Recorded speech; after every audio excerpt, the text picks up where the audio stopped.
This whole back acre is functionally part of our community now. And you will move that fence by Friday, or we will move it for you. That was the first thing Diane Vance ever said to me. Standing in my own driveway in a coral blazer and white tennis shoes, holding a clipboard she had no authority to hold. She had been the new manager of the Pinecrest Highlands Homeowners Association for exactly 9 days. My fence had stood in the same line for 31 years. She did not know that I had walked that boundary with a steel chain and a transit before her subdivision was a line on anybody's map. She did not know what I used to do for a living. What she did not know was that the official plat she was waving at me, the one she thought made the back acre hers, had my own initials in the surveyor's block in the bottom corner. So let me ask you something before I tell you the rest. If a stranger showed up on land you had measured with your own hands, holding a map you had signed, and told you that you were the trespasser, what would you have done? I want you to hold that question while I tell you how it went. My name is Walter Briggs. I was 66 the spring this started. For 34 years I worked as a licensed land surveyor for Carver County, and for the last 11 of those, I was the chief of the survey division, which is a fancy way of saying that when a boundary dispute went to the county, the file landed on my desk. I retired with a clean record and a bad knee. My wife, Ruth, and I bought the place on Quarry Road in the year our daughter was born. 11 acres of pine and granite at the edge of what was then just ranch land and gravel pits. Ruth passed 4 years ago. She's buried under the big lodge pole at the top of the property, where she asked to be, and I kept the land exactly as she left it, because that was the promise. The only person living up there with me now is my granddaughter, Casey. She is 15. Her mother, my daughter, travels for work more than she likes. So Casey stays with me through the school year. She has Ruth's stubborn chin and a phone that records video better than any camera I owned in my career. Remember that. It matters later. Casey came to live with me the autumn after Ruth died, when the house was too quiet and I'd started talking to the dog more than was healthy for either of us. The dog is a blue heeler named Tuck, gray around the muzzle now, who follows me on every walk of the property line because he learned the route before he learned his own name. Casey took the upstairs room that used to be her mother's. She put up posters and she complained about the internet and she filled the kitchen with the noise a house needs. She is the kind of girl who notices things. The first week she was here, she asked me why I had a drawer in my office labeled in marker when every other drawer was blank. And I told her that the blank drawers held things I could replace and that one held the things I could not. She remembered that. She is the reason I am telling this calmly instead of bitterly, because a man does not get to be bitter in front of a 15-year-old who is watching to learn how a grown person handles being wronged. When Ruth and I bought the 11 acres, the land behind us was open range. Over the years, the gravel pits closed, the ranch sold off in pieces, and a developer carved the slope above us into the Pinecrest Highlands subdivision. Nice enough houses, quiet neighbors mostly. The HOA there ran itself like a sleepy club for 2 decades, a potluck and a budget meeting and not much else. Then the old manager moved to Arizona, and the board hired Diane Vance off a glossy resume, and everything changed in a month. I keep records. I always have. It is not a hobby, and it is not paranoia.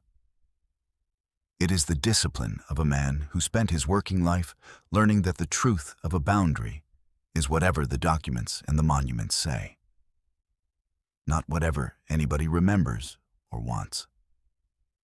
I have a gray filing cabinet in my office with a drawer for the house, a drawer for the trucks, a drawer for Ruth's medical bills, and a drawer I labeled in my own hand the year we moved in.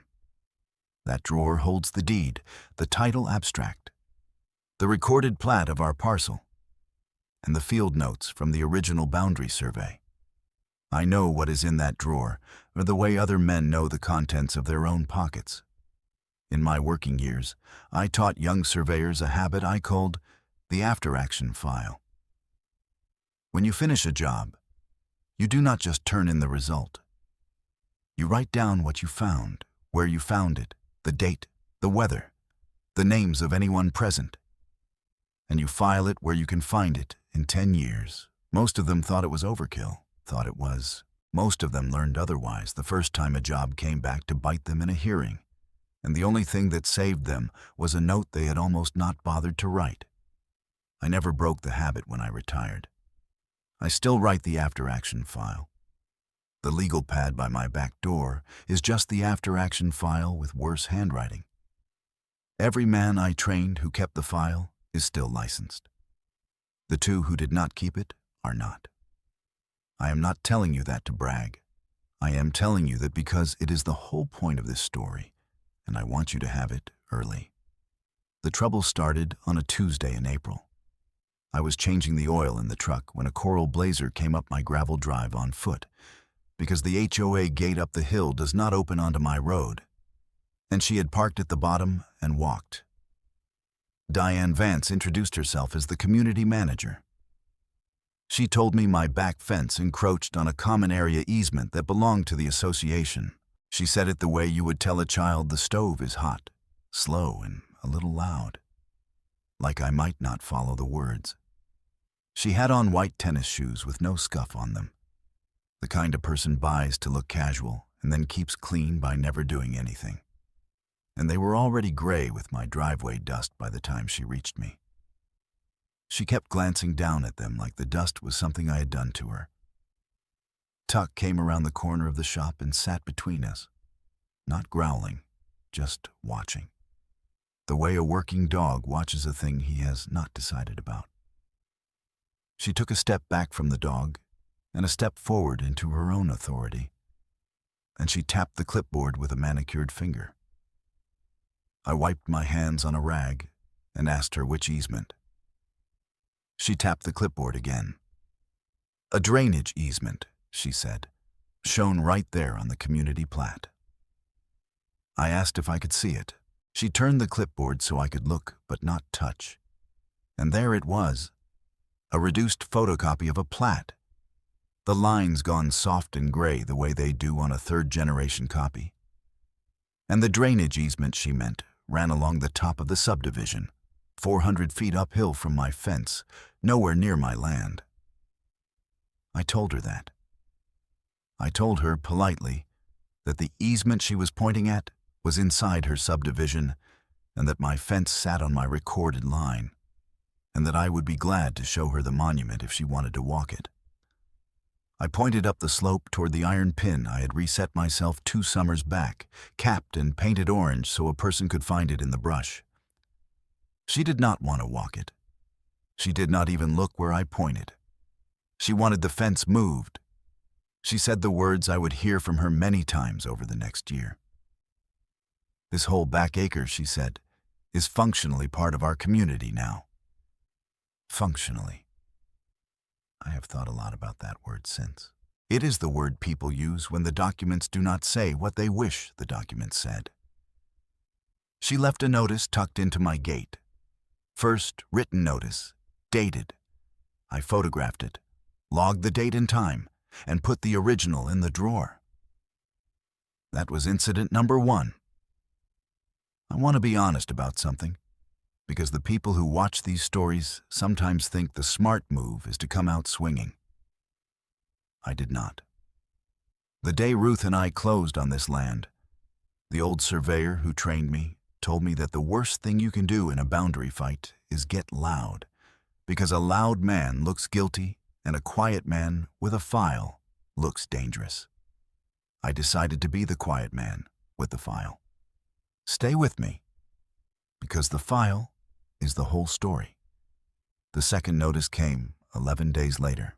This one claimed I was in violation of the community's architectural standards for the condition of my outbuildings, which would have been a reasonable complaint from a neighbor and was an absurd one from an association that had no jurisdiction over my parcel at all. My land has never been part of Pinecrest Highlands. It predates the subdivision. It is not in the plat. I do not pay their dues, and I am not bound by their covenants.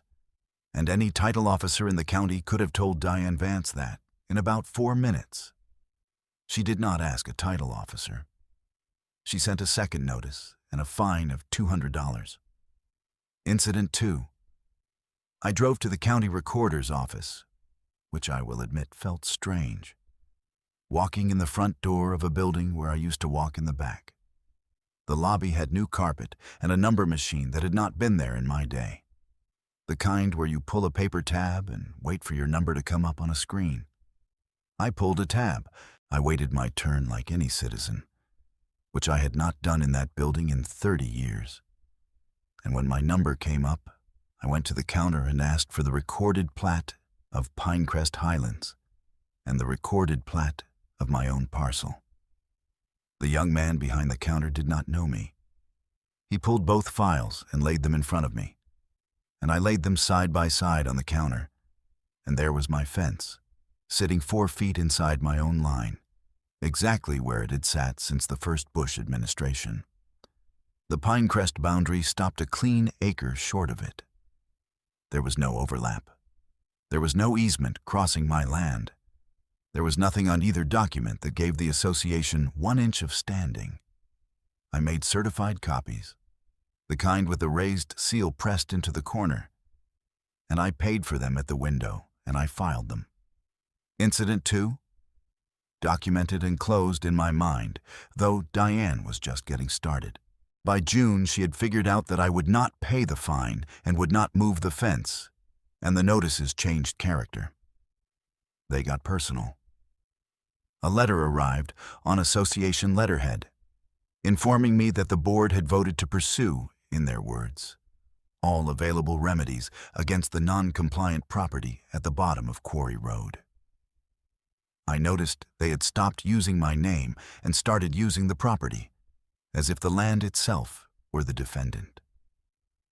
I filed the letter. I also started keeping a simple legal pad by the back door, and every time something happened, I wrote the date, the time, what occurred, and who I spoke to. 3 entries that month. By the end of the year, there would be many more. The first time I understood that this was about money and not fences was a Saturday in July. A man I did not know was standing at the edge of my property line with a transit on a tripod, shooting the very back acre Diane wanted. I knew the posture before I knew the face. A man on a transit stands a certain way, leaning into the eyepiece with one hand on the focus. And I had stood that way for 34 years. I walked up the slope to him with Tuck at my heel. I asked him what he was surveying. He was young and polite and a little embarrassed, the way an honest tradesman gets when he realizes the property owner is standing behind him and nobody told him there would be a property owner. He told me he had been hired by Vance Development to scope a possible road easement for a project upslope. Vance Development. I asked him to repeat the name. He did. I asked him who owned Vance Development, and he said the principal was a man named Greg Vance. Greg Vance is Diane Vance's husband. The new community manager who wanted my back acre was married to the developer who needed a road across it. I stood there on my own slope and felt the whole shape of it click into place, the way a boundary clicks into place when you finally find the second monument. And the line between them runs exactly where the math said it would. The drainage easement that did not exist. The fines on a parcel she had no power over. The letters about all available remedies. All of it pointed at one thing, which was a strip of my land wide enough to run a road up to a parcel Greg Vance had under contract above the subdivision, a parcel that was landlocked without access across the bottom of Quarry Road. They did not want my fence moved for aesthetic harmony. They wanted a right-of-way, and they had decided the cheapest way to get it was to convince a 66-year-old widower that he had no choice. I did not say any of that to the young surveyor. He had not done anything wrong. He was doing the job I used to do, and doing it carefully, and it was not his fault who signed his checks. I thanked him I wrote down the company name and the date, and I asked him for a business card, which he gave me.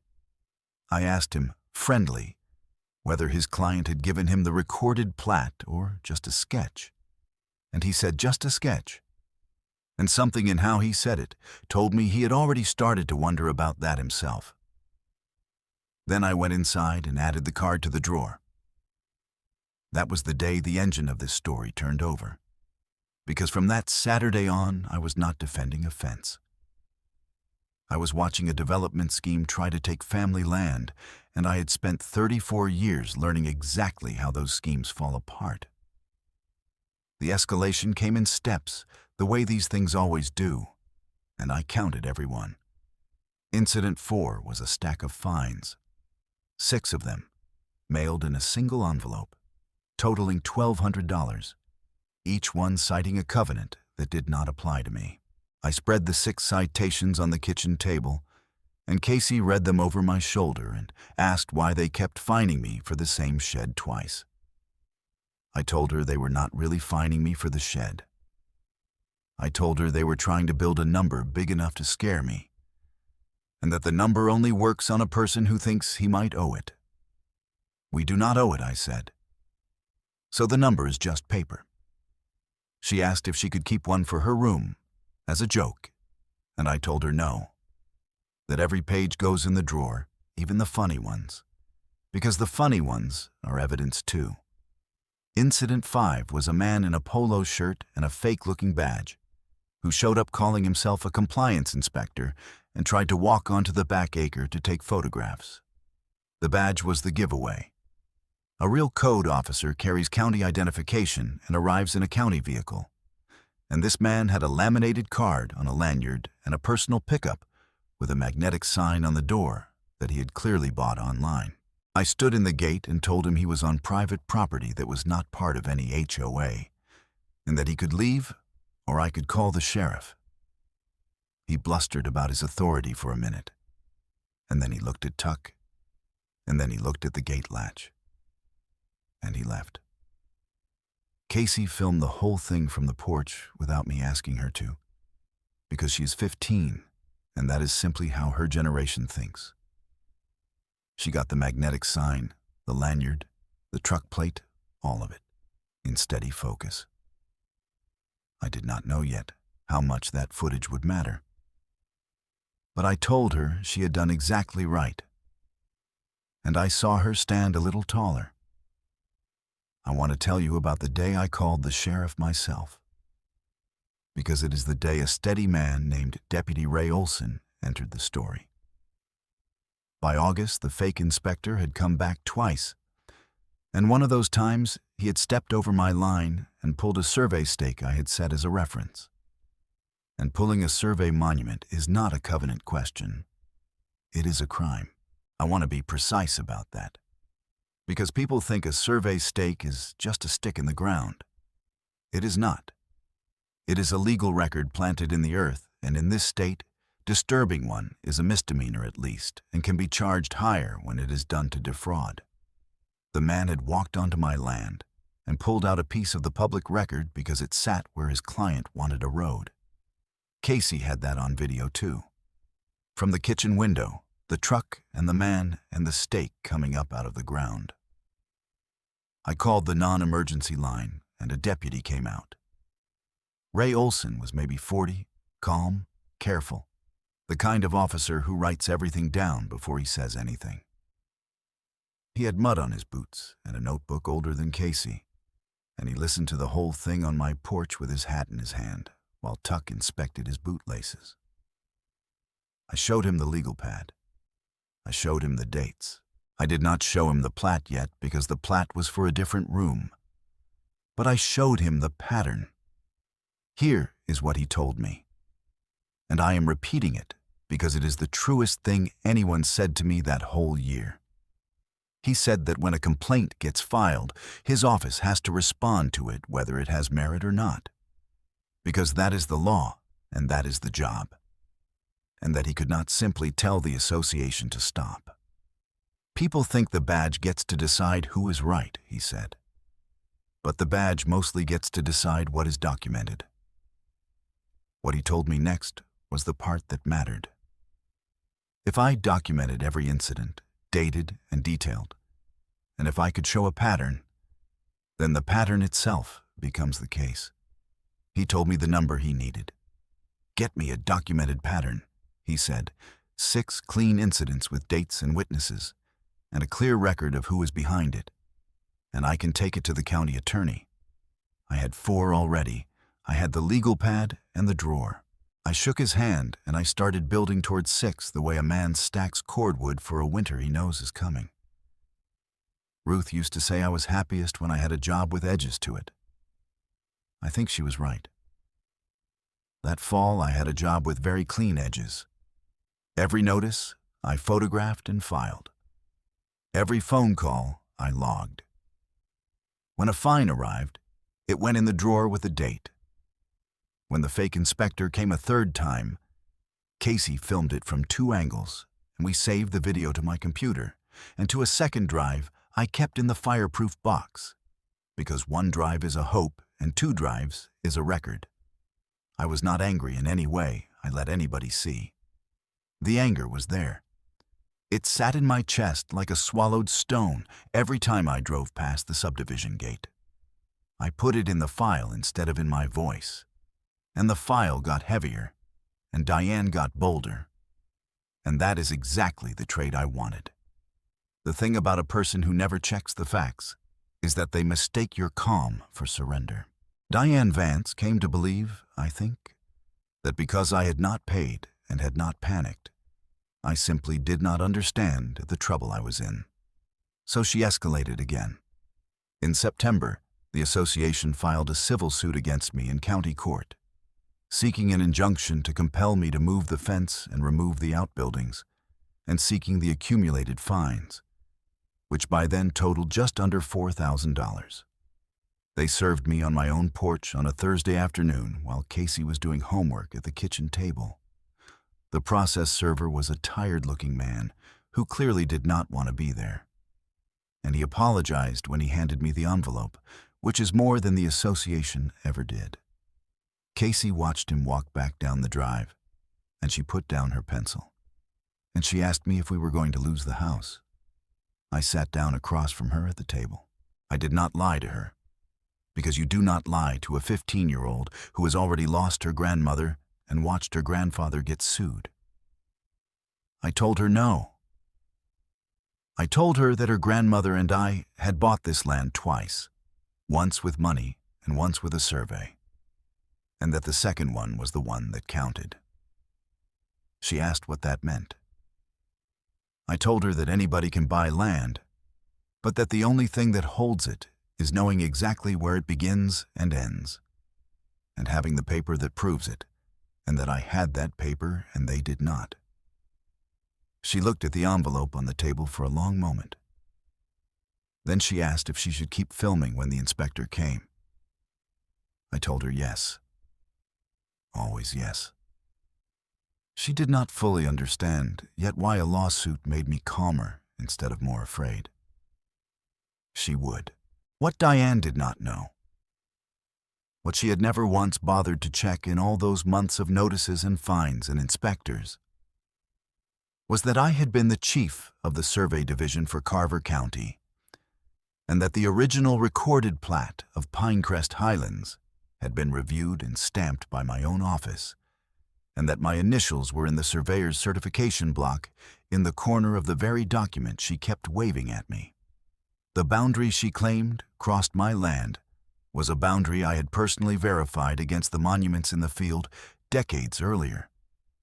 And the field notes from that verification were sitting in a county archive with my signature on them and a duplicate set sitting in my gray cabinet at home. She was not fighting a stubborn old man with a fence. She was fighting the public record, and the public record had my handwriting on it. I could have told her that in April. I have asked myself many times why I did not. And the honest answer is that telling her would have changed nothing in April, because a person like Diane does not believe a fact until a neutral authority makes her believe it. If I had stood in my driveway and announced that I used to run the survey division, she would have heard bragging and dug in harder. The document only works when it lands in the right room, in front of the right person, at the moment the other side has committed all the way to being wrong. So I let her commit. I let her file the lawsuit. I let her put in writing, under her signature and the associations, the precise claim that my fence encroached on association land. And then I got ready to walk into the room where that claim would die. The room was the regular monthly meeting of the Homeowners Association, held in the clubhouse up the hill. And I had every right to attend, because the association had made my property the subject of an open agenda item. I had received the notice. I had also, 2 weeks earlier, requested under the county open records process a complete certified copy of the recorded plat of Pinecrest Highlands. The same plat I had a copy of at home, because I wanted the version that came straight from the recorder with the seal on it. The version no one could argue I had altered. A copy in my own cabinet is worth something, but a copy I picked up myself at the public counter, sealed and dated the week of the meeting, is worth more, because no one in that room could say I had drawn the lines myself. I picked it up myself at the counter. The clerk who handed it to me had worked under me years ago. A woman named Pat, who had started as a file clerk the year I made division chief. She looked at the file, she looked at me, and she said quietly, "Mr. Briggs, this is your plat. Your initials are right here." I told her I knew. I told her I was about to go remind somebody. She did not ask who.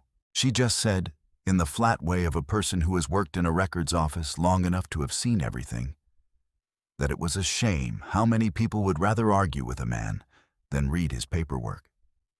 Then she pressed the seal into the corner and slid it across the counter, and I carried it out to the truck like it was made of glass. The night of the meeting, it had snowed, the first real snow of the season, and the clubhouse windows were gold against the dark. I parked at the bottom and walked up the hill in the cold with the certified plat in a flat folder under my arm and Casey beside me, because she had asked to come and because I wanted a witness who loved me in that room. Deputy Olson was there too, in the back, in uniform, not because I had asked him, but because the association had listed a property dispute on a public agenda, and his sergeant liked a deputy present when those got heated. I did not know he would be there. It turned out to matter more than anything I planned. The clubhouse was full. 40 neighbors, maybe more, in folding chairs. Diane Vance sat at the head table in a magenta blazer with a gavel she did not need. And beside her sat a man I recognized from the business card in my drawer, Greg Vance, in a quarter zip and an expensive watch there as an interested party, the agenda said. When my agenda item came up, Diane read it aloud to the room. "The non-compliant parcel at the bottom of Quarry Road," she said, in continued violation. "The owner present tonight." She looked at me over her reading glasses, and she said, for the third time in our acquaintance and the first time in front of witnesses, that the back acre was functionally part of the community and that the association intended to see the boundary corrected. She invited me, with a thin smile, to explain myself to my neighbors. I stood up. My knee complained. I walked to the front, slow, and the room watched me come. 40 neighbors who had been told for a year that I was the problem at the bottom of the hill. I laid the folder on the table in front of her, and I opened it. I did not make a speech. I have watched men lose the high ground by making a speech. I laid the certified plat flat so the head table in the front row could see it, and I put one finger on the surveyor's certification block in the corner, where the seal and the signature and the initials were, and I said only this: "This is the recorded plat of your subdivision. The boundary you say crosses my land is drawn right here." The man who verified that boundary against the monuments and certified this plat to the county was the chief of the survey division at the time, I asked her if she would like to read the initials in the block. She leaned in to read them, sliding her reading glasses down, and the room got very quiet. The kind of quiet where you can hear the heater tick, and I watched the color go out of her face. W.B. Walter Briggs. The same initials she had been mailing notices to for 6 months. The same name on the lawsuit she had filed. The man she had called functionally part of nothing was the man whose signature made her own subdivision legal. Every house in that room, every lot those 40 neighbors owned, sat inside a boundary I had certified, their deeds traced back to my seal. She had spent 13 months trying to take an acre from the one man in the county whose handwriting was on the document that proved the acre was never hers. She did not say anything for a moment. Greg Vance reached over and pulled the plat toward himself and looked at the corner. And I watched him understand faster than she did. Because a developer reads a surveyor's block the way other men read a stop sign, he understood that the boundary was certified, that the certification was mine, that the field notes existed, and that his landlocked parcel above the subdivision had just lost the only cheap road it was ever going to get. He set the plat down very carefully, the way you set down something that has turned out to be evidence. Deputy Olson came up from the back of the room then. He did not rush. He asked, for the record and in front of everyone, whether the association was claiming that the parcel at the bottom of Quarry Road was within its plat. Diane started to say functionally, and he stopped her, kindly, and asked her to answer the question the document asked, which was whether my parcel appeared anywhere inside the recorded boundary of Pinecrest Highlands. It did not, and she knew it did not, and 40 neighbors were watching her know it.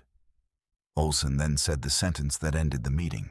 He said that pulling a survey monument, which a man hired by Vance Development had done on my land in August, on video, was a criminal matter under state law, and that his office would be following up on it regardless of what the board decided about its lawsuit.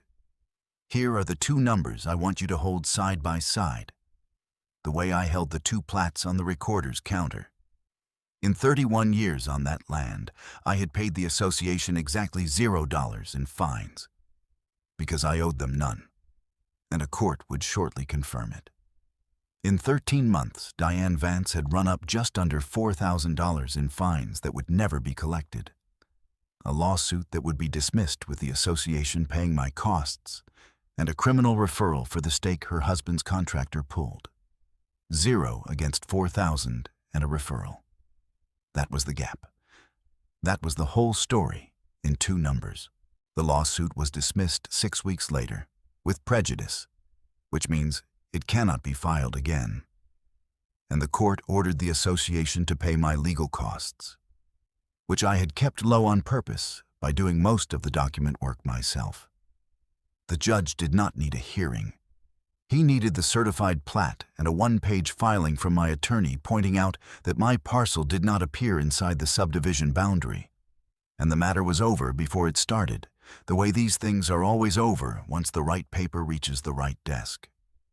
The board, the real neighbors who had been told for a year that I was a non-compliant nuisance at the bottom of the hill, hired a new manager by spring.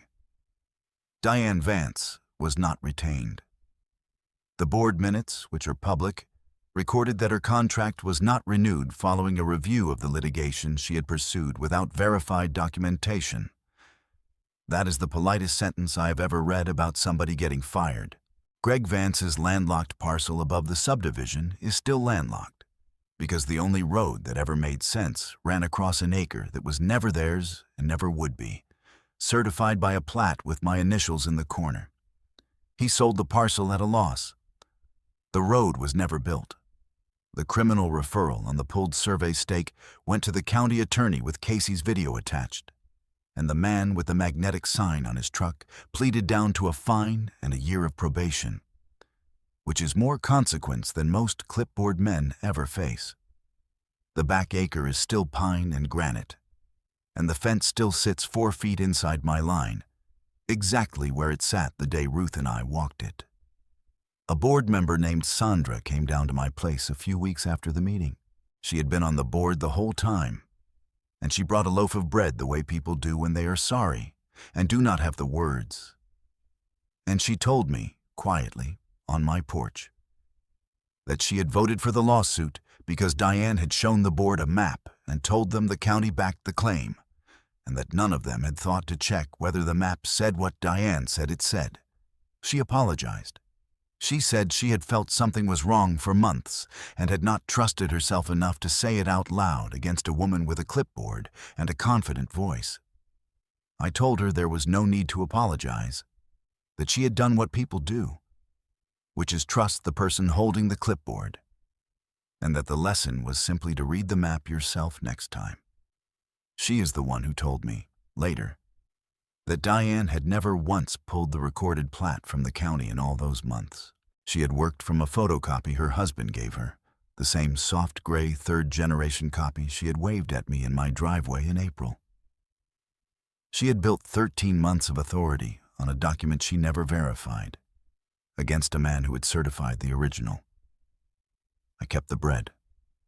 I keep the lesson too. The night after the lawsuit was dismissed, Casey and I walked up to the lodge pole at the top of the property where Ruth is buried, with Tuck ahead of us on the path he knew by heart. The snow was gone and the ground was soft. Casey had brought the video she filmed, the fake inspector pulling the stake, and she asked if we still needed it. I told her to keep it, that you keep the record even after you win, especially after you win, because the next clipboard does not know yet how the last one ended. She asked me how I had known, all those months, that we would be all right. I told her the truth. I told her I had measured this ground before her mother was born, that I had signed my name to where the lines were, and that a line you have walked with your own feet and signed with your own hand does not move because a stranger wishes it would. She stood there a while, looking down at the lights of the subdivision below us, the houses that all sat inside a boundary I had drawn. She nodded. She has Ruth's chin. She understood it then, all the way down, the way she had not understood it on the porch the day they served us. So here is what I want you to take from this. Plainly, because I promised you a lesson and not just a story. If you own land, get the recorded plat from your county recorder. Not a photocopy from anyone with a stake in the answer, the certified copy with a seal on it, and read it yourself. Walk your boundary and find your monuments, the iron pins and the stakes. And if you cannot find them, hire a licensed surveyor to set them, because a found monument beats a confident voice every time. Keep a folder. Date everything. When someone with a clipboard tells you that your land is functionally theirs, ask them for the recorded document that says so, and watch what happens to their face when you ask. Authority that cannot survive a records request was never authority at all. It was a costume. If you have ever had a clipboard told you what your own land was, I would like to hear about it. So leave it in the comments and tell me how it went. If these stories are worth your evening, subscribe and I will keep telling them. And next time, I will tell you about the widow 2 valleys over who was told her century-old irrigation ditch belonged to the resort downstream, and what happened when she brought the original water decree to the county hearing. Until then, walk your lines and keep your file.